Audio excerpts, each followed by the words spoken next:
All right, welcome everybody to Leslie the Lowdown on Live. Last week we had a lot of fun. This week I'm making it a little more serious, and we're going to have a really important conversation today that I think a lot of women need to hear, and or even the moms, the daughters, the wives.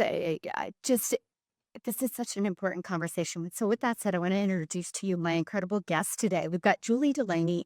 She's been here for years and part of our community. Why? Mom of two grown boys. Yeah, worked in public relations. You have worked in the media field, and then now you're the CEO for an American YouTuber and content creator, which is a whole different conversation. I can't wait to get into that one. And then Dr. Kai Morimoto, you're a plastic surgeon.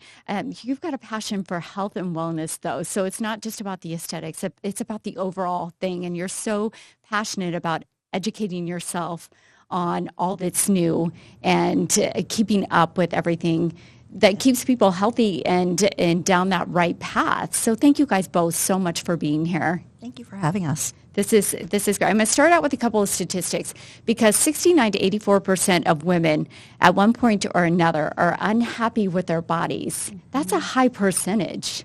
Yeah.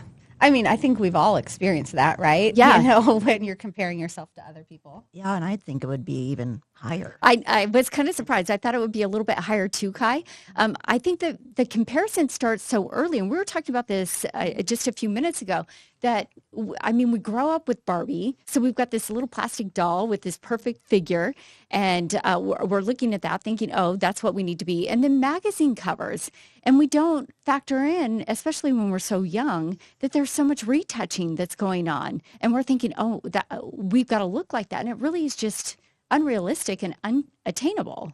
Right. But that's what people see. Yes. And that's what they want to be. And it's so true. Reality. It is not reality at all.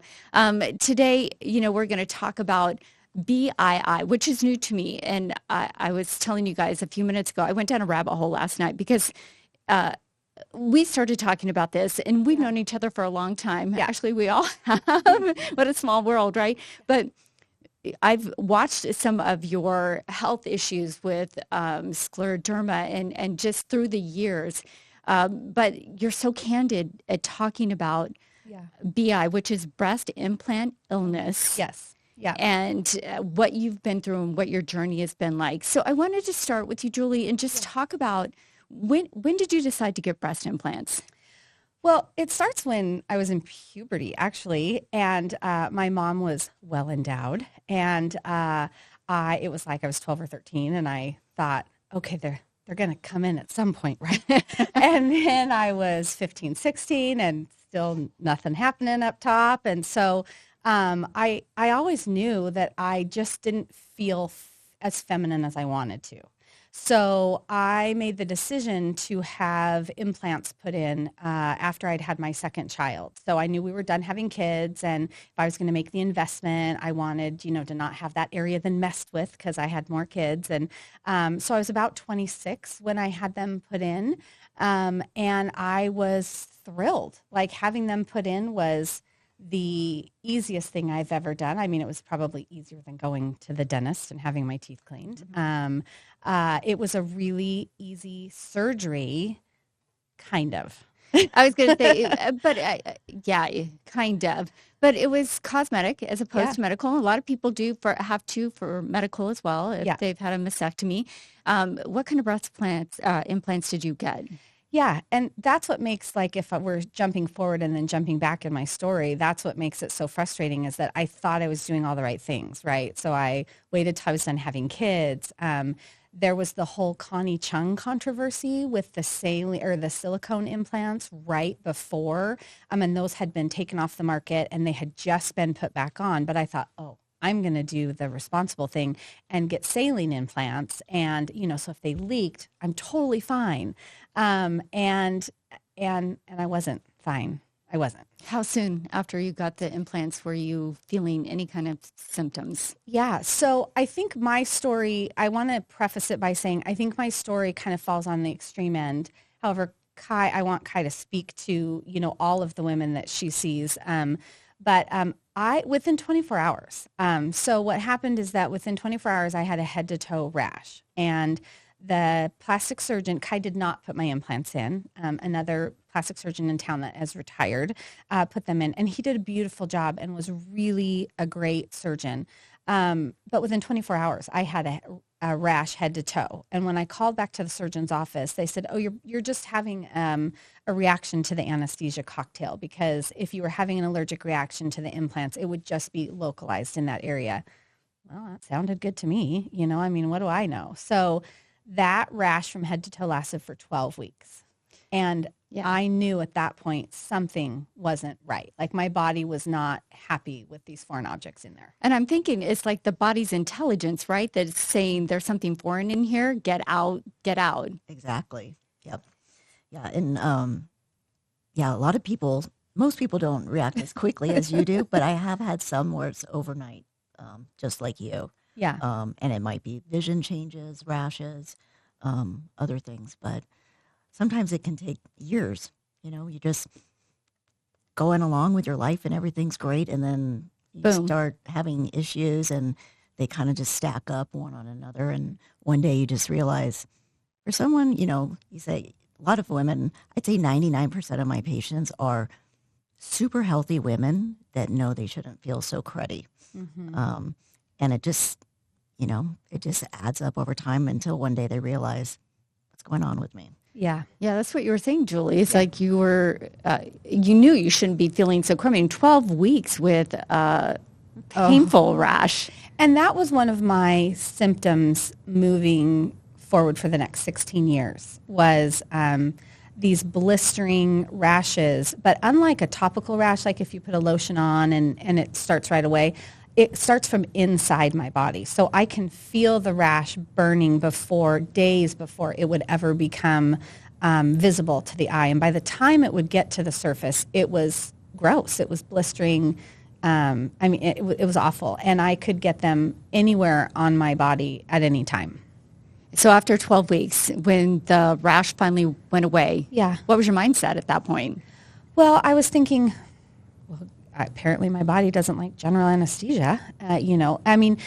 We're so trusting of the medical professionals in our life, and we should be, because they're well trained, but they're also humans, and they're also only equipped with the information that they've been trained on. And I have found through this journey, and we'll talk about that in a little bit, that some physicians don't care to learn new things.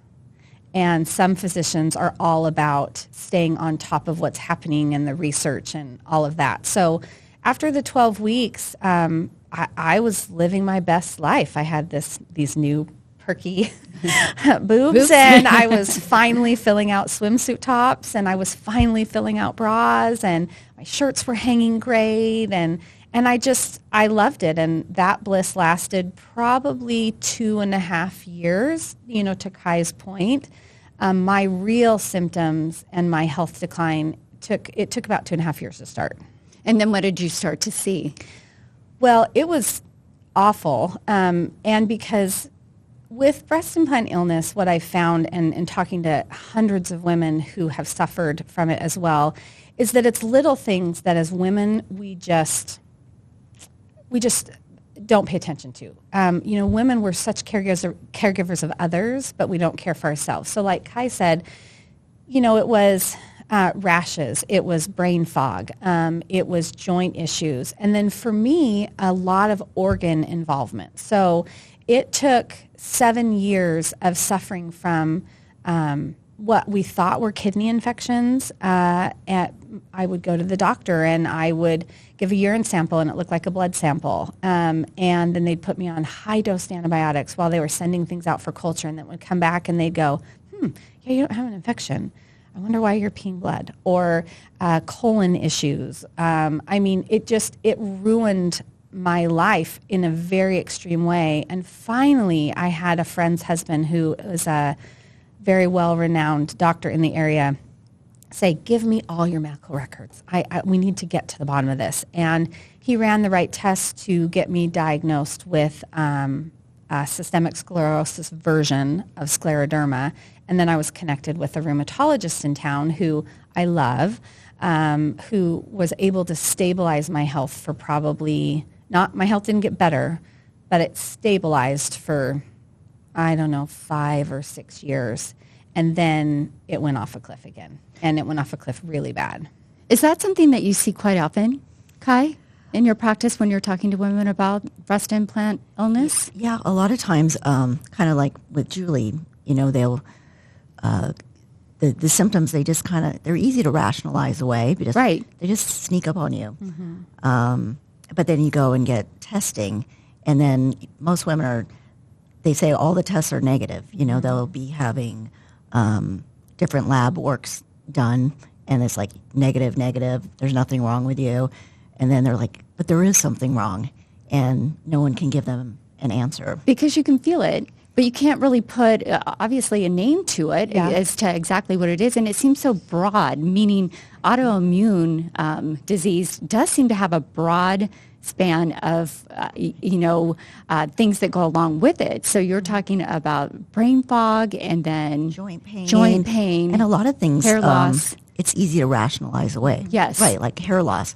Oh, maybe I brushed my hair, too hard, or I should have got so many perms when I was younger, or whatever it is. Yeah. Or maybe I'm going through menopause. Exactly. I was going to say menopause or your hormones are off. Right. And so women just tend to keep making, rationalizing, I'm fine, this is normal, until one day they just realize this is not normal. I should not feel this awful. Yeah. And so with that said, you fell off a cliff is what you were saying. Well, and the one thing is there isn't a test.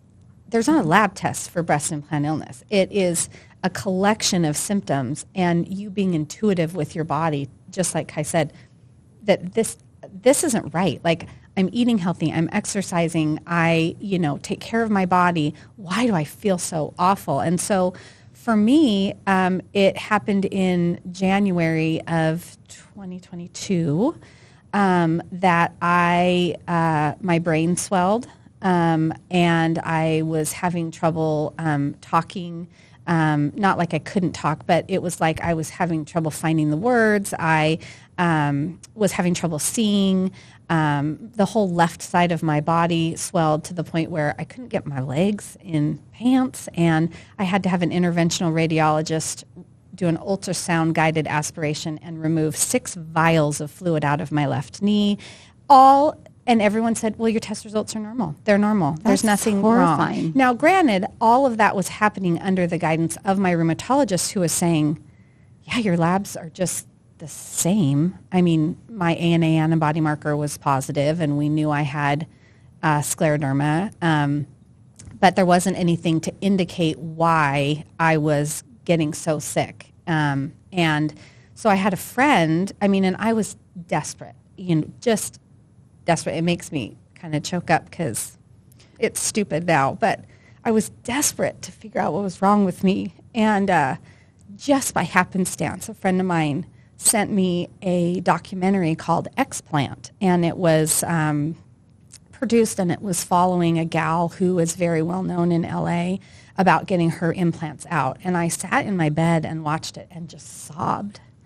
And it was all I could do, not to get up and just carve them out in my kitchen at like 1 o'clock in the morning. And even then, going to my rheumatologist, so I made the decision that night that I was going to have a Hail Mary and I was going to get these things out. And because it was me, I was like, everything I was watching on the screen was me.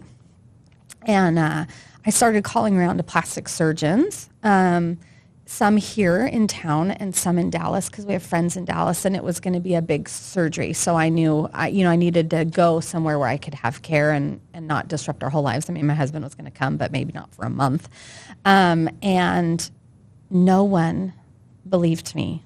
Everyone was like, are you sure? I even had one plastic surgeon who was a female say, have you talked to your husband about how he feels about you getting these out?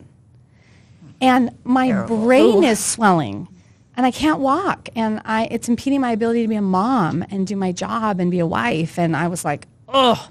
So finally, Kai was actually my last consult because she's so good. She's very hard to get into. She's got a waiting list. And it was like a breath of fresh air when I walked into her office, because one of the first things they had me do was fill out a checklist of all the things that could be BII symptoms. And I knew I had found the right place. You knew you found that place that was going to take care of you. And listening to you, I get emotional because I think I've not felt well before and not had anybody able to figure out what's wrong, what's going on. So yours is an extreme. You had to almost feel, and maybe I'm putting words in your mouth, a little bit crazy because I felt that way before. Have you felt that way before where it's just like, I have all this stuff going on and everybody's telling me there's nothing wrong. Right. What's wrong? And then to finally see something, number one, that says, oh, somebody else is going through that. But then you ping pong back to, plastic surgeon after plastic surgeon not believing or hearing you. To find Kai had to be such a relief.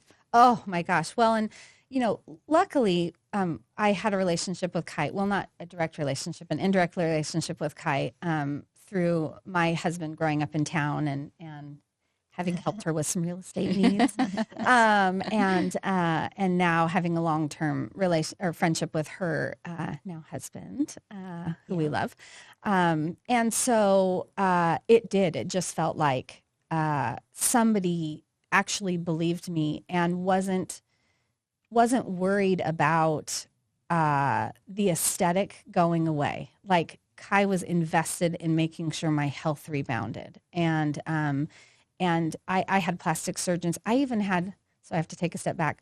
When I made the date, when we had the surgery date with Kai, it was out like, I don't know, I think I booked out like a month or month and a half from the consult day. Yeah, we got you in pretty quick. You did. But in that month, I was determined to run every possible test. We paid thousands of dollars to have every possible test, everything done, because I wanted a baseline of before so that I could compare, 3 months, 6 months, a year out and see how everything in my body looked and how my body was reacting factually. So I could start saying to people, I wasn't crazy. This really impacted my health. And I even had, he now has since been removed from the practice, not because of me, but maybe a pattern of things. But I had somebody at my gynecologist's office. It was doing a test before I had the surgery.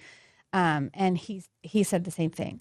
Well, I mean, I don't think that the two are connected. I mean, have you talked to your husband about how he feels about you getting them out? And it's that general consensus in our world that as women, we have to look a certain way and be a certain way versus just be as healthy as you can be, no matter what that looks like. And somehow your husband is going to be disappointed if you don't have those. That's what makes you special. Nobody wants an unhealthy wife. Well, I said, my husband could care less about my chest. He'd like his wife back. Right. He'd like to stop paying thousands of dollars in medical bills because I'm in the hospital or I'm, the amount of hospital stays I've had because my colon was freaking out or my kidneys were freaking out or my esophagus was closing in on itself because of scar tissue, because of complications from the scleroderma. I mean, my husband wanted his wife back. My kids wanted their mom back. They could care less about what my chest looks like. I mean, for gosh sakes, the padded bra technology saw me coming and said, hey, we're here to rescue you. We got you.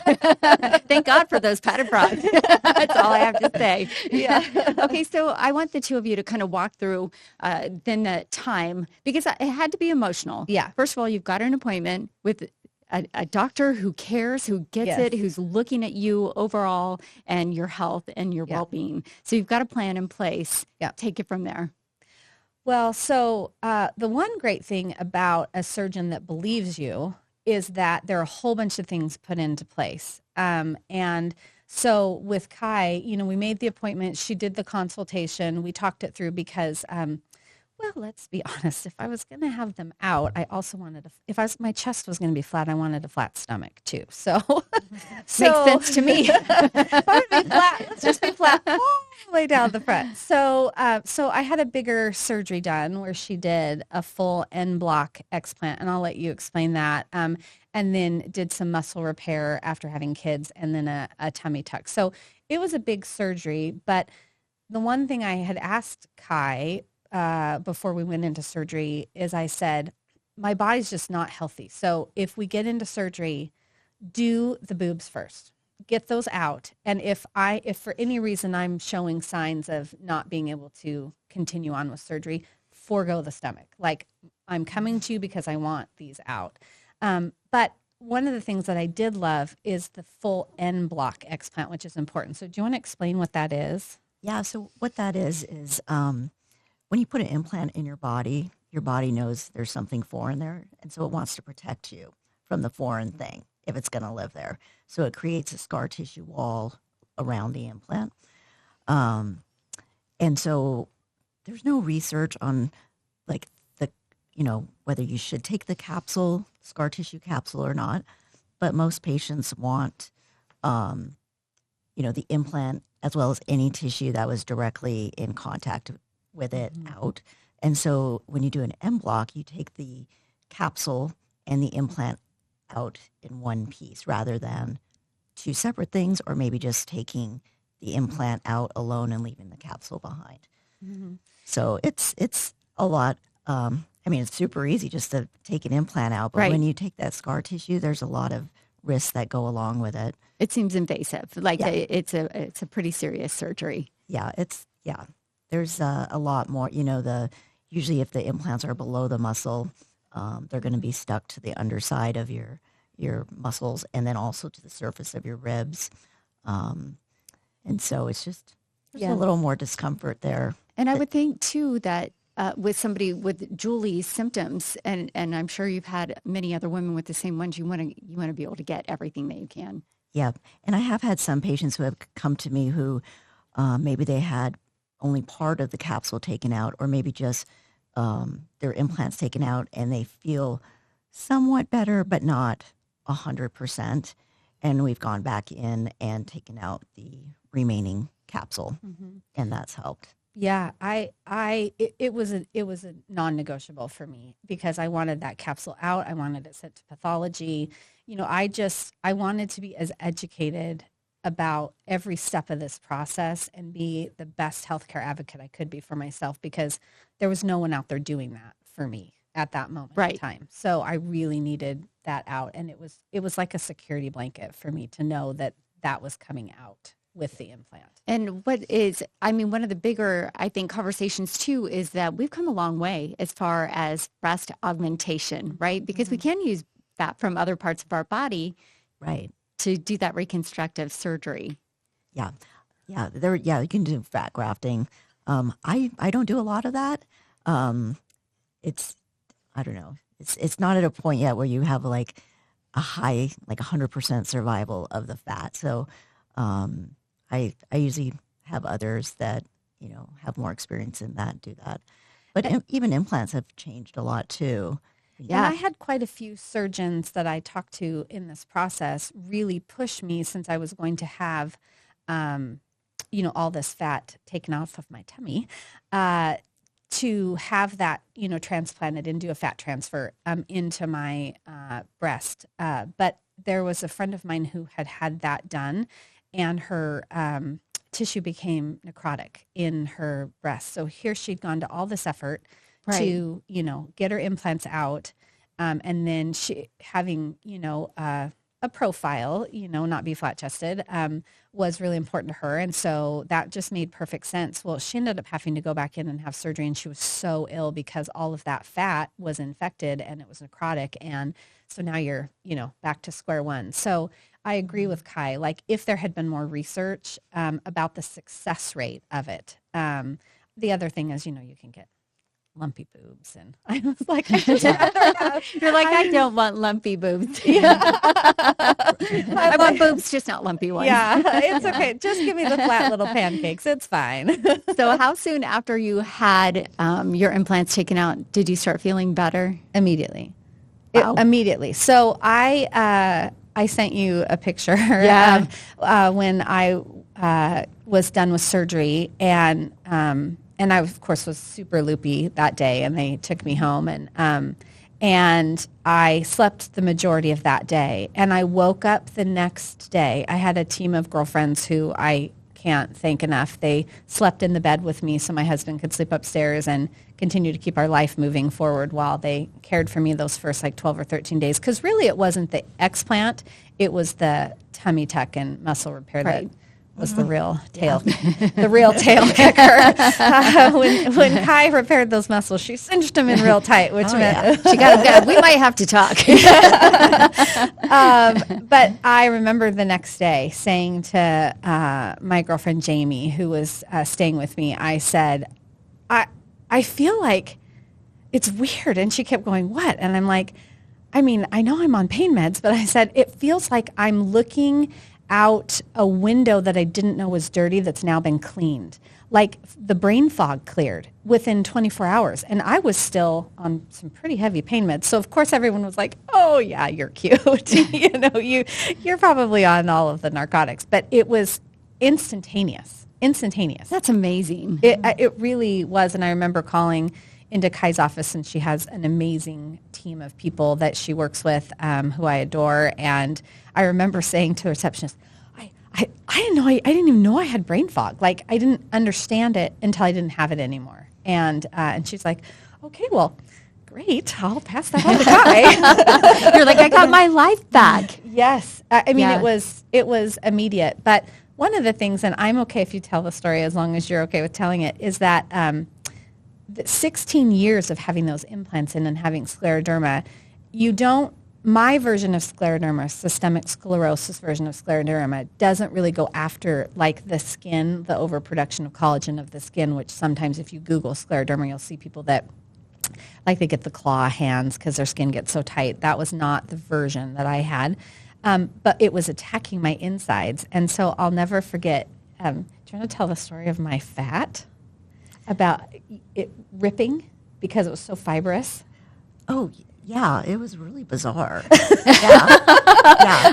Okay, let's hear it.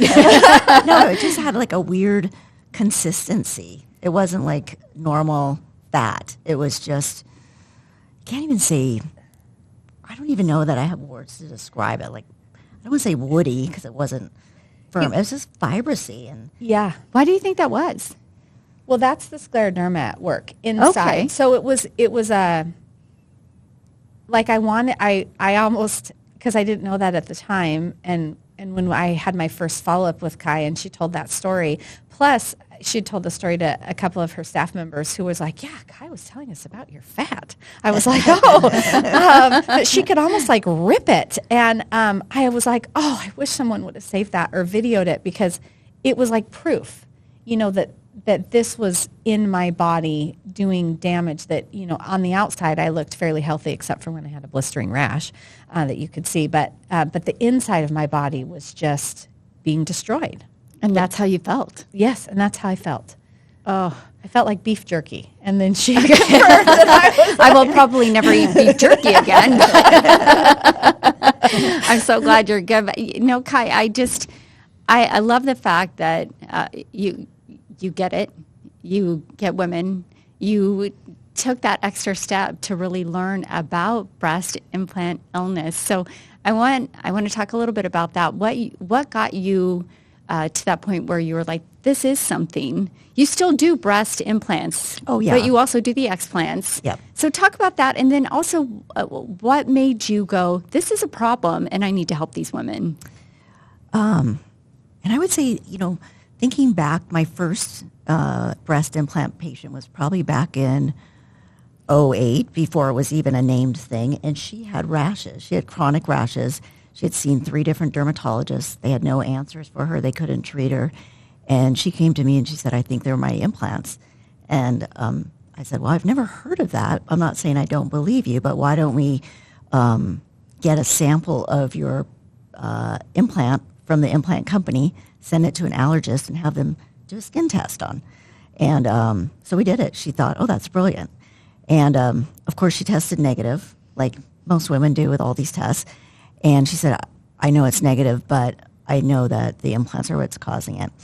And I think she was my first one without even, this is years before. And then it really ramped up probably maybe around 2018, 2019. I remember my first patient, she came in and she had a list of symptoms and she said, I'm feeling all these things. And she said, first of all, I want to know if you believe me. I said, yeah, I have no reason not to believe you. And she said, I want you to take out my implants because I think my implants are making me sick. And I want you to take out the capsules, and I want you to do pathology, and I want you to do like a lot of things. And she said, can you do that? I said, I'll do it for you, but you need to make me a punch list because it's not something I normally do. And I'll do all these things you ask. And then she got better almost immediately. And now it's just routine. I just got these things memorized and we do it. And I've had, I want to guess somewhere, might be close to 1,500 patients that have had. That's a high number. That's very high. Mm-hmm. And I started doing the punch list because I found that, so say if somebody had, 20 symptoms and rashes, if 15 symptoms went away, but they still had rashes, they were like, it didn't work. They'd be focused on the fact that the rash was still there. And I'd be like having to search my brain, like, well, what about that knee pain or all those allergies? And I'm like, oh yeah, those went away. And so I started keeping a list just because it's fun to have them come back at about 3-4 months after surgery and see, like, I have them go over the same list and see what are still symptoms. And sometimes people find symptoms that they didn't even know they had, like, with their brain fog. Yep, Or I've totally. had people with like a ringing in their ear that goes away, or like a choking feeling that they didn't, they just thought that was normal, that they clear their throat all the time. But, and I don't know why any of these symptoms occur, but it's like similar cluster of things in these women. But I just love, I tell people, yeah, I love doing the surgery. I mean, I'm a surgeon. But I also love watching people get better. I mean, that's like even cooler. I was thinking that as you were saying, I have them do the same checklist and just to see how many symptoms now they're without. And that's got to just be so gratifying. Oh, it is. Yeah, so gratifying. How many women do you think are actually walking around with breast illness, implant illness, and don't even know it? Oh, I bet there's a lot. A lot. Just because I think you have to get to that point because they're so easy to rationalize things away, Yeah. They just, sports injuries, menopause. Well, and I have women. So since I've gone through this journey and shared my story, my story has inspired a lot of women.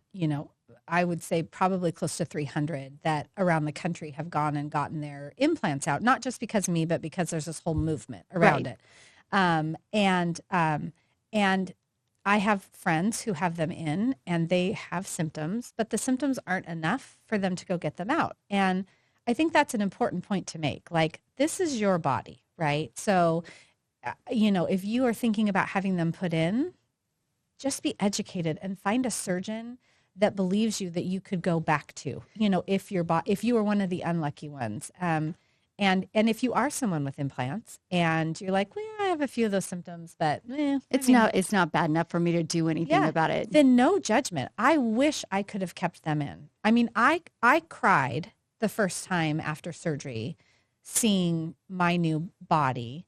I was thrilled with my flat stomach. Maybe not so thrilled with my flat chest, but I felt so good. I just felt healthy. That is everything. So, I'm going to take a second and say thank you to everybody who's watching on Cord right now. And I want to invite you to ask any questions because, these two ladies right here are going to be able to help you out. If you've got any kind of the symptoms that we're talking about right now, if you've had questions, if you've got breast implants and you've got concerns or worries, you've got two people here who are willing to listen and willing to answer. So please fire away and then Quinn will get those questions over to us.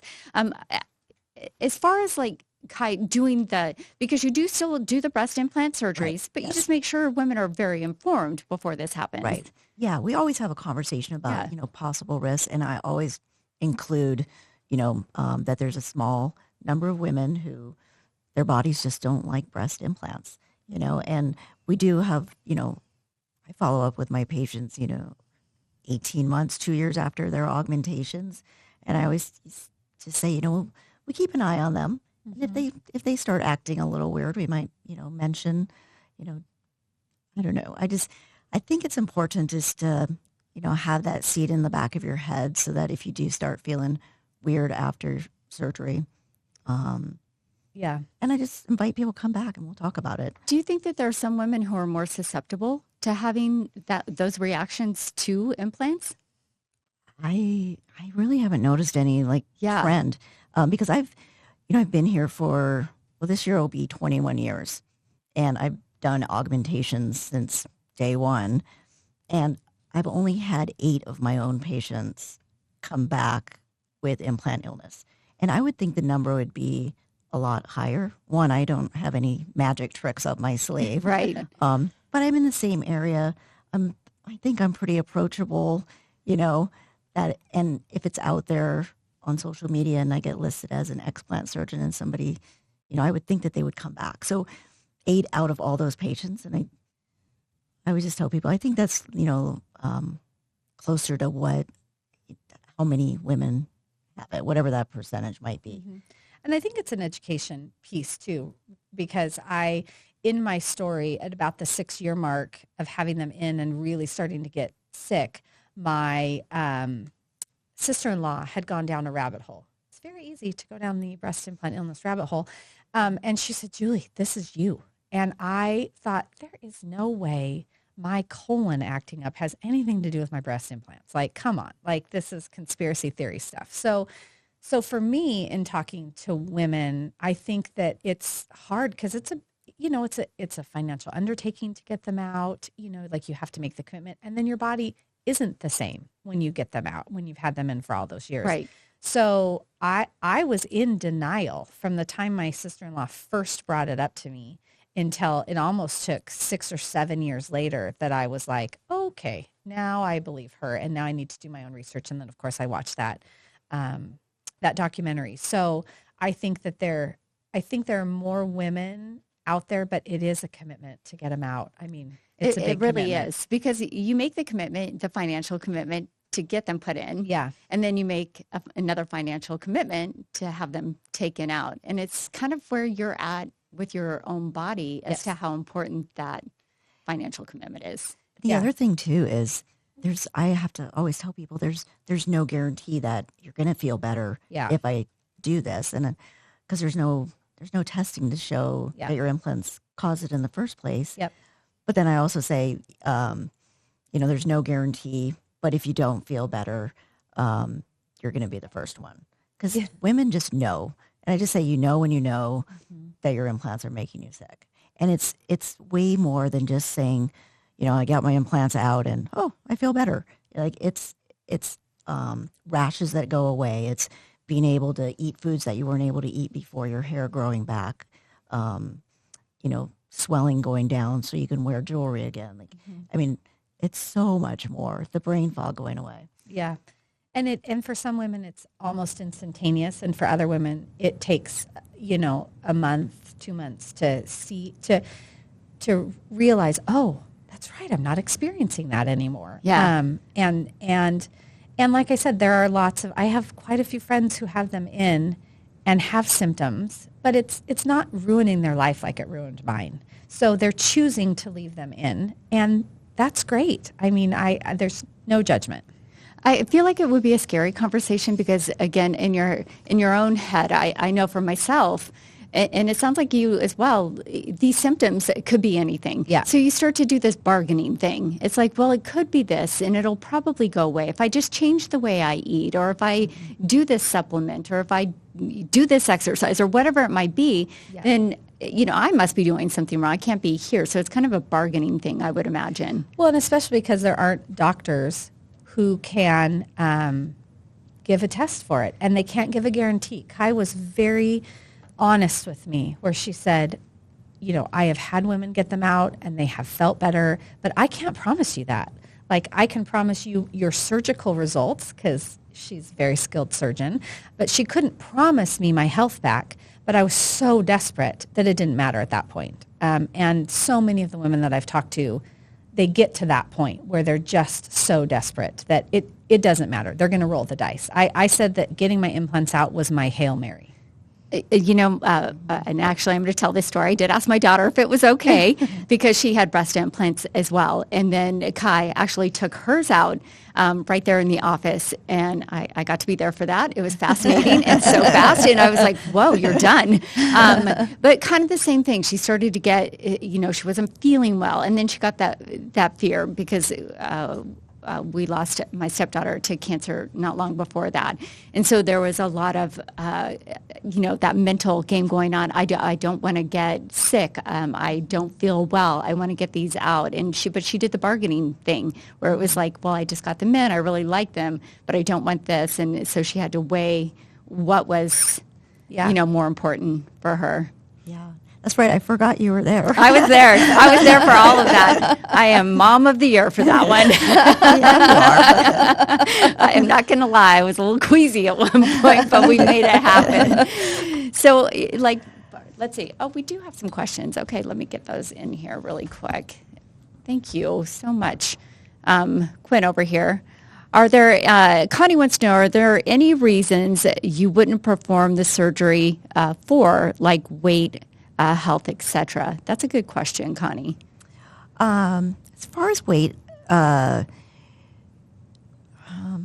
mean as far as it sounds like just any reasons you wouldn't perform the surgery. I'm assuming, Connie, that you're taking the implants out. Yeah, I mean, we do all my surgeries are done outpatient, so it's not in a hospital setting, and so we want to make sure everyone's safe, and so we do have some like BMI criteria that we have to adhere to. So for heavier patients, it's safer to do in a hospital setting, and I'm not currently doing things in a hospital. So we do have weight requirements in that sense, but so it really is just good to come in and get a consultation and find out what's best for you and your body. Mm-hmm. Yeah, I would say just come in and talk about it. And, sometimes, I mean, I don't know. It's hard to make a judgment on weight without seeing the person or talking to them. Because sometimes there's things that we can do to help with your weight, to get you to a point where you are safe to do the surgery on. That's a really good question, Connie. So I would say, again, consultation, probably your best bet. Ava also says, thank you so much for sharing your story. Yeah. It is an important story. Is there anything that we can leave with our viewers? Important notes that you would like to pass along just with your own journey? And then Kai, as a doctor, what you would recommend for somebody who's doing the battle in their head? I would say just... It doesn't hurt to have a conversation, and I'm happy to talk with anyone who is thinking they might, I've had patients just come in to talk about their implants thinking they need to, switch them out every, so many years just because that's what they were told. And is it 10 years? I think I read somewhere that it was every 10 years. The implant companies would like women to switch them out every 10 years. There's another, but I mean, get where you're going there. It's kind of like the iPhone, right? Yep. There's another company that their implants are 20 years. So they're just kind of vary. And they have come a long way in breast implants themselves. Yeah, and there's even 2 months ago, we just got FDA approval for a new implant. Yeah. So... Yeah, I think the thing that was shocking to me about my journey was, and it's a picture that I had sent to Leslie. I didn't know, because obviously I was out, that I was going to get to take my implants home with me. And so... Oh, yeah, your picture, yeah. Yes. So I was shocked when my husband and my girlfriend were like, hey, we have a little something for you. And they had put them in almost a soup-to-go cup. And it's the best way I could describe it. So I opened it up thinking, oh, they got me soup. And there were my implants. And I was thrilled. But one of the reasons why I was thrilled to have them was that a lot of women, their saline implants will get pulled out and there's mold on the inside or they've leaked a ton. And I'm here to say that mine looked pretty near perfect. Mm-hmm. There wasn't mold on the inside. So it wasn't that I had this extreme.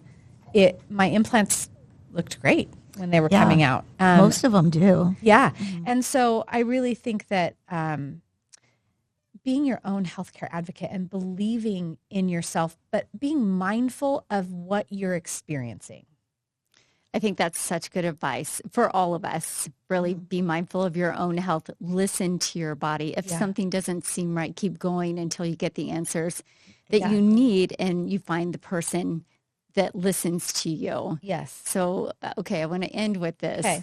Let's talk about that shirt. Hello, beautiful. What's the story behind that? That's so cute. So after my surgery, because you don't feel so feminine, afterwards. And of course, as, and Kai promised it would happen and it did, that, as my skin kind of rebounded, it rebounded. So, but I just didn't feel feminine. I mean, even to this day, I'm knocking on the door of 50 and you do measure yourself against other people. So a girlfriend of mine found this after my surgery and gave it to me just as a self-reminder, that really beauty does come from within. And when you're healthy, you're beautiful. So that to me has really stuck with me, that me being healthy makes me beautiful. And that's, what I'm clinging to, that and padded bras. And that is a beautiful thing. And you are both incredibly beautiful. And I think it's just, taking that individuality. I want to thank you guys so much Thank for you being for here. having us. Such Thank you. such an important conversation to have. I want to say thank you to Ava and Connie for checking in. If you've got any questions moving forward, let me know. And then are you good if I post those pictures on board? Yeah, absolutely. Okay. Absolutely. Yeah. It's a part of the journey and you can see the shock and awe on my face when I'm holding my They're implants great for pictures. the first time. They're great pictures. Anyway, ladies, thank you so much for that. All right, everybody, thank you so much for joining us here on Core. Go make the rest of your days the best of your days. And you know what, ladies, I'm going to have you sign my wall. So have a good day, everyone. Bye. Thank you.